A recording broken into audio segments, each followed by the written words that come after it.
Hello and welcome. In this video, we will discuss problems on finding domain and range of inverse trigonometric functions. So we have to find the domain and range of sine inverse of 2x. So if I have function f of theta is equal to sine inverse of theta, then this value should be between minus 1 to 1. If this value is between minus 1 to 1, then only we can write what is sine inverse of that value. So this is my domain. So if I have any, so here we have sine inverse of 2x. So this value should be between minus 1 to 1. So what I can write is minus 1 less than or equal to 2x less than or equal to 1. So the complete value, this should be between minus 1 to 1. If it is beyond this range, beyond this interval, then we cannot find the value of sine inverse of this function. So 2 times x should be between minus 1 to 1. Then what is the domain of x? So I want to divide this by 1 by 2, divide this the whole thing by 2. So I'll get minus half less than or equal to x less than or equal to half. So the domain is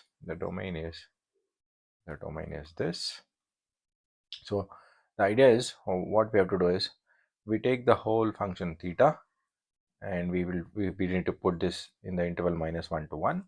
Then we have to free this, so we have to get finally the x. So that gives us the domain of the function sine inverse of 2x. So now we need to find the range. To find the range, what I do is, to find the range of this, I use this one.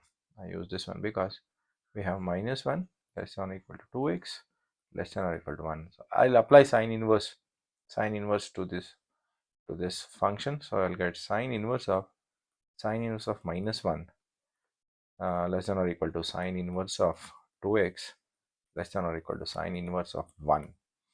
So now why I am applying sine inverse to this equation is because I am finding the range of sine inverse of 2x.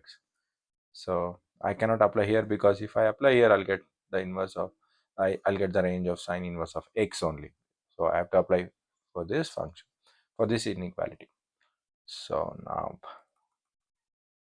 what is sine inverse of minus 1? It is minus pi by 2 less than or equal to sine inverse of 2x less than or equal to sine inverse of 1 is pi by 2. So this is my range. So the domain is from minus 1 by 2 to 1 by 2, and the range is from minus pi by 2 to plus pi by 2. So the range will not change for if you change the inside value of sine inverse function, but the domain will compress to minus half to plus half. Let's move on to the next problem. So we have 2 sine inverse of 3x. So one thing you have to note here is, very important thing is, 2 times sine inverse of 3x. The value which is inside sine inverse, this will determine the domain. And this will determine the range. And when it comes to domain, this has nothing to do with the domain. And when it comes to range, this has nothing to do with the range. So this is very important for us to remember. So what I do is first, to find the domain. So whatever is inside the function, I have to take between minus 1 to 1. This has to be between minus 1 to 1. If the whole function has to be between minus 1 to 1 for sine inverse to exist. So if this value is if this value is to be between minus 1 to 1, then what values of x it can take? So I can divide it by 3. So I'll get minus 1 by 3 less than or equal to 3 by 3 is 1. So x less than or equal to 1 by 3. So this is my domain. So domain is minus 1 by 3 to plus 1 by 3. So this is my domain. So to find the range, so what I'll do is I'll apply sine inverse to this function, to this inequality, because we need to find the range of sine inverse of 3x. So what I do is I'll apply sine inverse of minus 1 less than or equal to sine inverse of 3x less than or equal to sine inverse of 1. So sine inverse of minus 1 is minus pi by 2 less than or equal to sine inverse of 3x less than or equal to sine inverse of 1 is pi by 2. But I want range of 2 sine inverse of 3x. What I do is multiply by 2 to this whole equation. So if I multiply by 2, I'll get here is minus pi. 2 and 2 will cancel. Less than or equal to 2 sine inverse 3x less than or equal to 2 into pi by 2 is pi. So the range is minus pi to plus pi. So this is how we find the domain and range of these type of functions. Let us move on to the next problem. So here this is an interesting function, sine inverse of x square by 2. So this value should be between minus 1 to 1. So x square by 2 is should be between minus 1 to 1. So what I do is I'll multiply by 2 on both sides. Minus 2 less than or equal to x square less than or equal to 2. Then if I take mod x, so this we cannot take any square root of negative root 2 does not exist. So what I do is I take root 2 here. So this is my domain. So what does this mean? So one thing you have to understand here is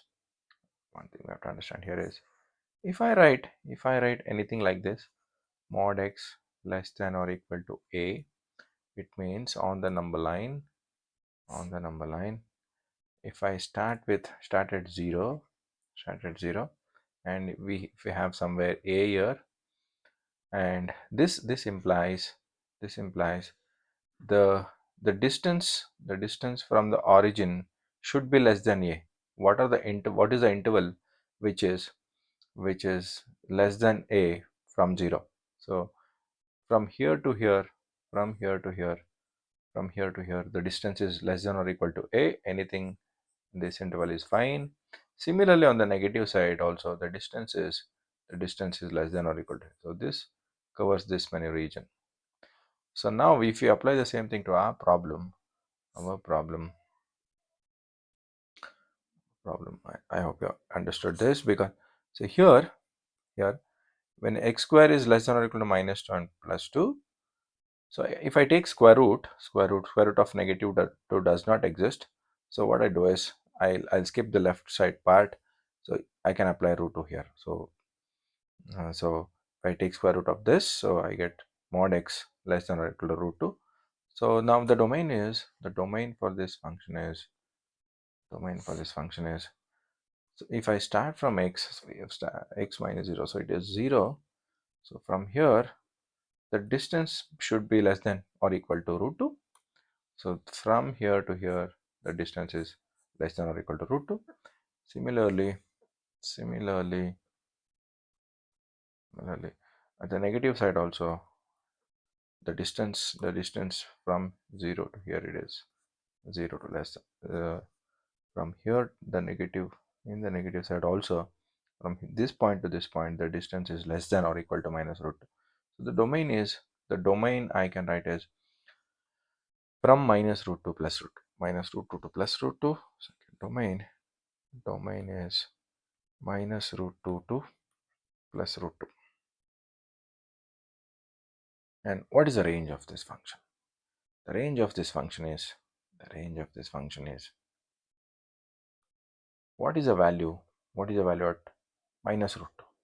If I put minus root 2, you get sine inverse of minus root 2 whole square divided by 2, which is minus, so this should be minus root 2 whole square, which is sine inverse of 2 by 2, which is sine inverse of 1.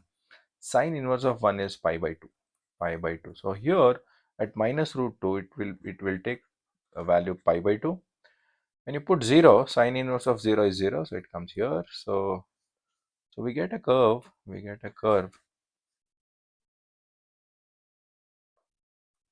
we get a curve from here to here like this. Next, if you put root 2, if you put root 2 here, you put root 2, sine inverse of root 2 square.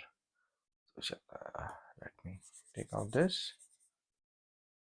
Here we have sine inverse of root 2 square divided by 2, which is sine inverse of 2 by 2, which is sine inverse of 1, which is pi by 2. So again it gets back to pi by 2 at root 2. So this is pi by 2. So the range of this function, the range of this function is from 0 to pi by 2. From 0 to pi by 2.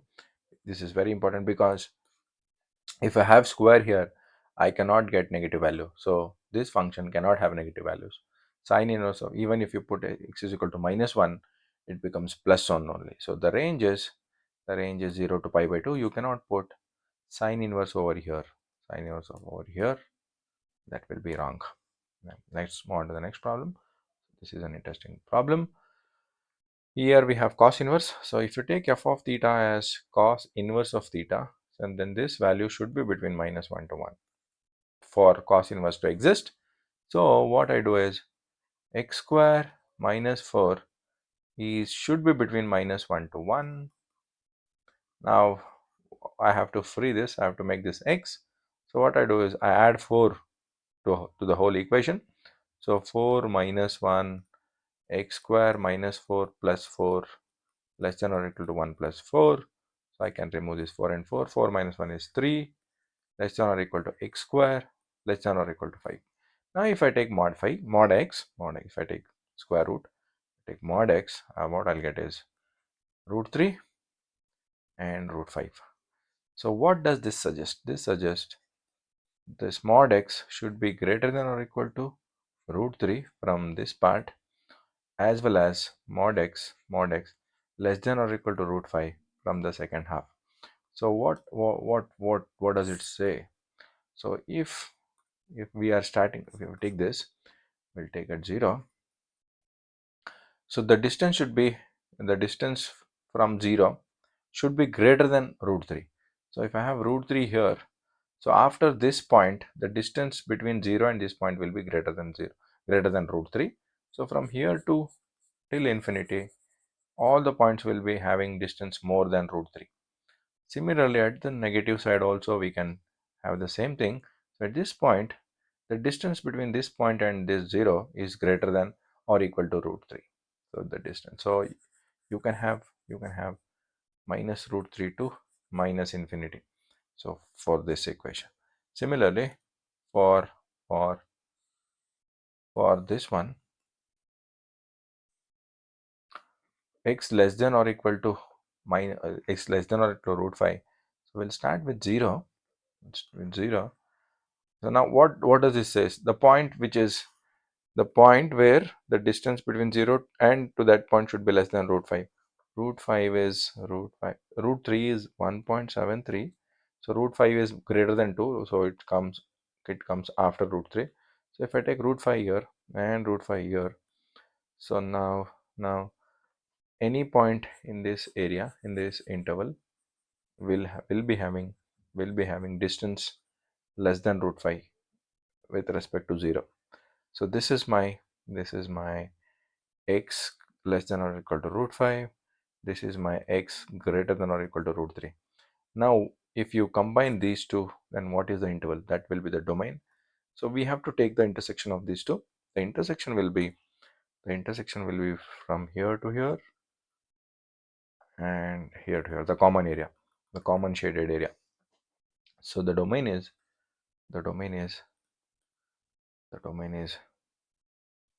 minus root 5 to minus root 3, both are included, union root 3 to root 5. So this is my domain. To find the range, what I do here is I'll do it here. To find the range, what I do is to find the range, so I'll apply I'll apply cos inverse to this function. So we have minus 1 less than or equal to x square minus 4 less than or equal to 1. So this becomes cos inverse of minus 1 less than or equal to x square minus 4 less than or equal to cos, oh sorry, this is actually to apply cos inverse to everything.